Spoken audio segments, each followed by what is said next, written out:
paroissiens, bonjour. Nous nous retrouvons pour continuer notre méditation sur le chapitre 61 du livre d'Isaïe. Et tout d'abord, nous demandons au Père de nous envoyer l'Esprit pour qu'il ouvre notre intelligence, pour qu'il puisse enflammer notre cœur afin que ces textes, ces paroles que nous lisons puissent vraiment nous toucher et nous permettent, en transformant notre vie, de pouvoir davantage marcher à la suite du Christ, alors que nous nous apprêtons à fêter sa naissance.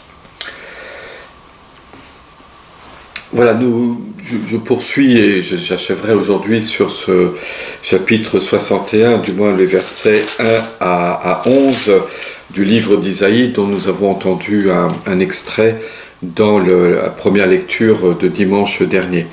Nous avons vu hier que ce texte est donc l'annonce d'une bonne nouvelle de la part d'un Messie, c'est-à-dire de quelqu'un qui est consacré par l'onction, et cette bonne nouvelle, c'est un retournement de situation, c'est une restauration, un rétablissement, une libération du peuple d'Israël, lui qui était exilé, désolé, opprimé, va voir son droit triompher. Et c'est Dieu lui-même qui va être sa justice et son droit. C'est donc l'annonce d'une bonne nouvelle, et le prophète parle à la première personne, et il dit l'essentiel de son message, de cette joyeuse nouvelle qu'il apporte au peuple d'Israël.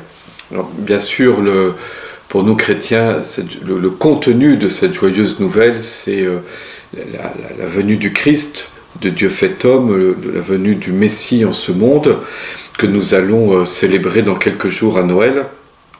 Et si la naissance de cet enfant est une nouvelle qui nous transporte de joie, on va voir cela dans quelques instants, c'est parce que celui qui naît à Noël est aussi celui qui va mourir pour nos péchés, que le Dieu va ressusciter le troisième jour pour notre salut, ce qui fonde notre espérance, puisque toutes ces méditations depuis la Toussaint sont sous le signe de l'espérance. Avec Noël, nous arrivons vraiment dans la célébration de celui qui est notre espérance, le Jésus-Christ. Donc j'ai lu un peu rapidement, mais hier, tous les versets qui vont du verset 4 au verset 9, et j'arrive maintenant au verset 10 qui était cité dans la première lecture donc de dimanche dernier. « Je tressaille de joie dans le Seigneur, mon âme exulte en mon Dieu. » Bien sûr, ça nous fait penser déjà au Magnificat de la Vierge Marie. Regardons un peu le texte hébreu. Quand la traduction française dit « Je tressaille de joie dans le Seigneur », c'est intéressant de voir qu'en hébreu, lorsqu'on veut insister sur quelque chose, lorsqu'on veut renforcer le sens d'un terme, on le double. Et donc en hébreu, c'est tressailler, je tressaille, ou on pourrait presque traduire pour tressailler, ça oui, je tressaille. Oui.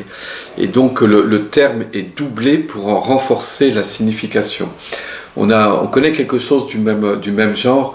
Par exemple, quand on veut dire qu'on est de la même parenté, d'habitude dans la Bible on dit « il ou elle est de mes os et de ma chair ». Et lorsque Adam rencontre Ève pour la première fois, lorsque Dieu lui amène Ève, il dit « Voici l'os de mes os et la chair de ma chair ».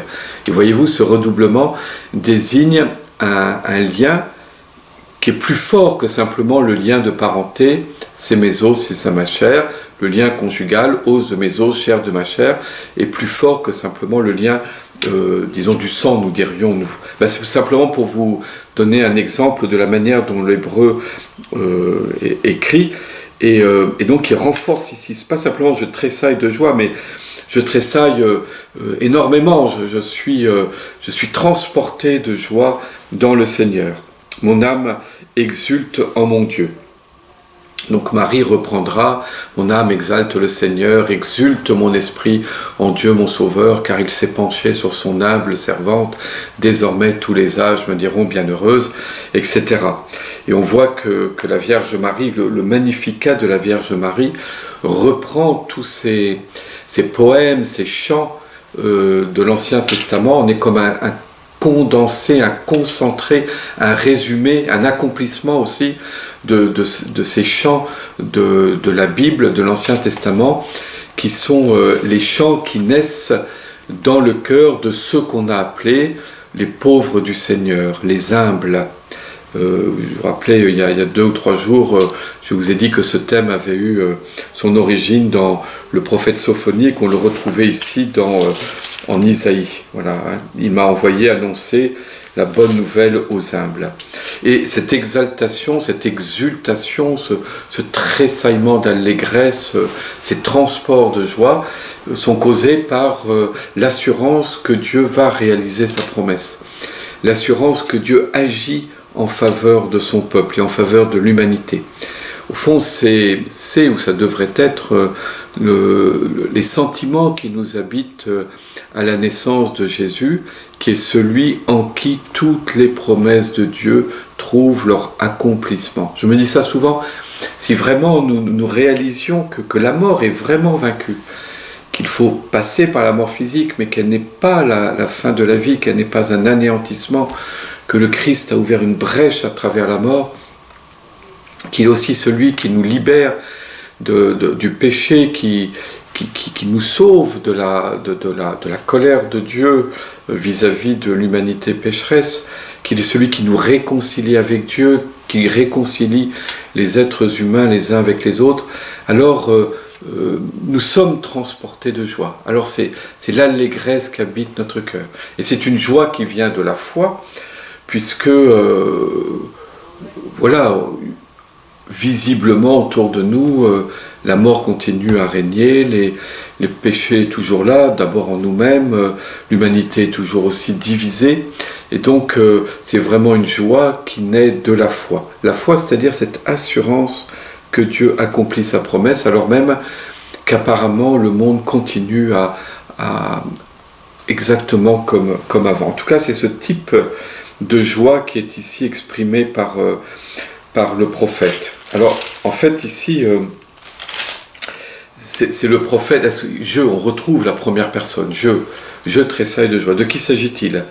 Peut-être le prophète, mais aussi, comme c'est féminin, après, c'est Jérusalem, la Sion, le peuple d'Israël, qui ici est transporté de joie. Car il m'a vêtu des vêtements du salut, il m'a couverte du manteau de la justice. Alors le terme ici est féminin. C'est une belle image aussi biblique. Le manteau à l'époque, c'était quelque chose qui enveloppait complètement. Et donc ça veut dire que celle qui était désolée, donc qui était vêtue de vêtements de deuil, de vêtements déchirés, de vêtements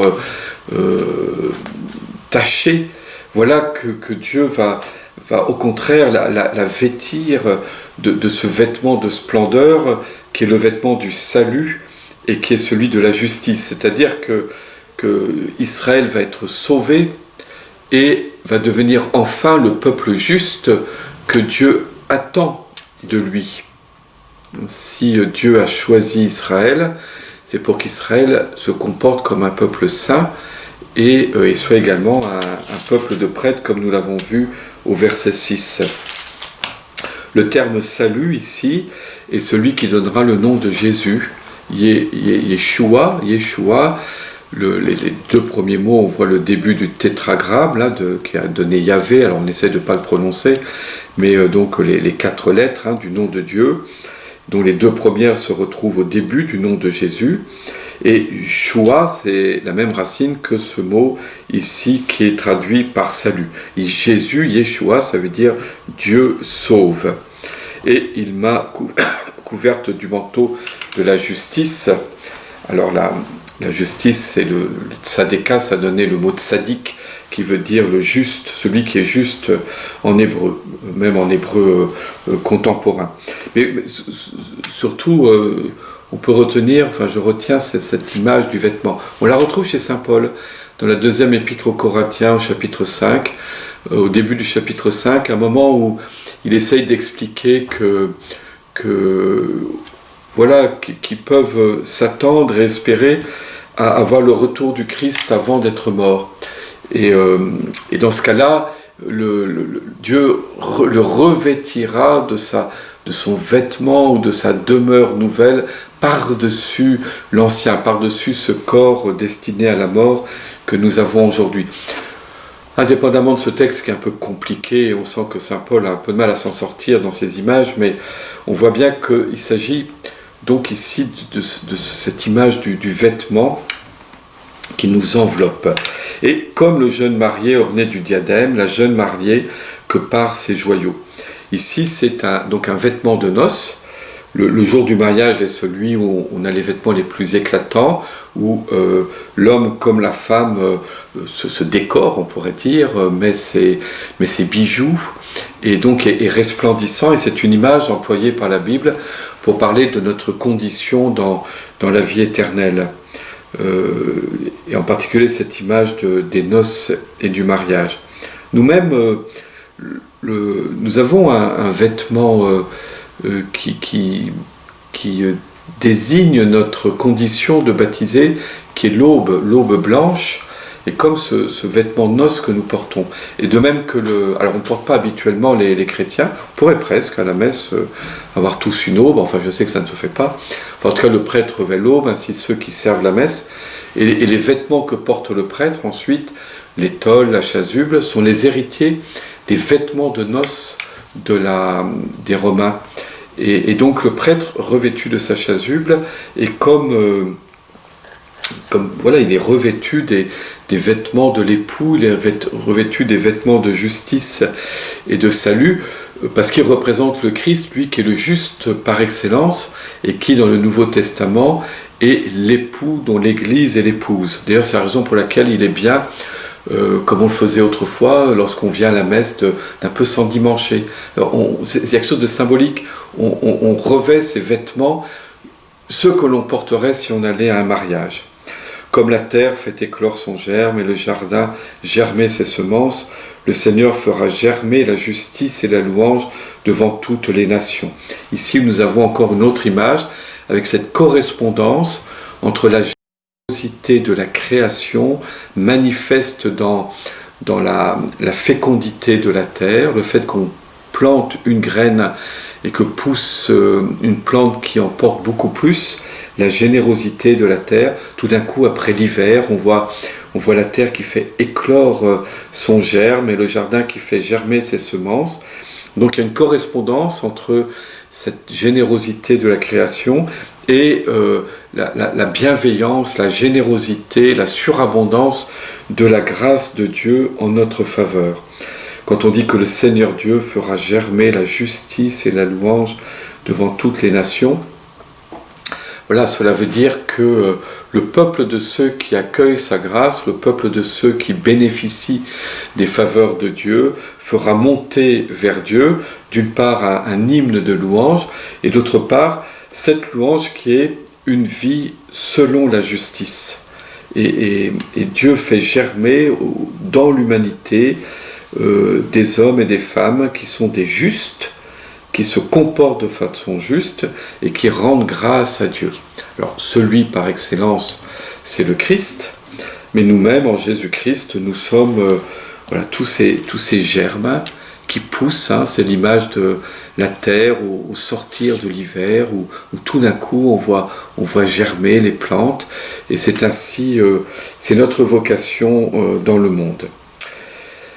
Voilà, j'ai un peu dépassé le temps habituel. Je voudrais vous souhaiter un joyeux Noël.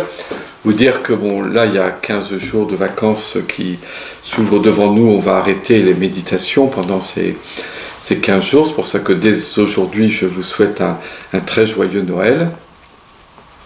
Et nous nous retrouverons au mois de janvier. Alors, peut-être sur une forme un peu différente, j'ai 15 jours pour y réfléchir, mais en tout cas de pouvoir poursuivre des méditations bibliques, peut-être un petit peu moins abondantes,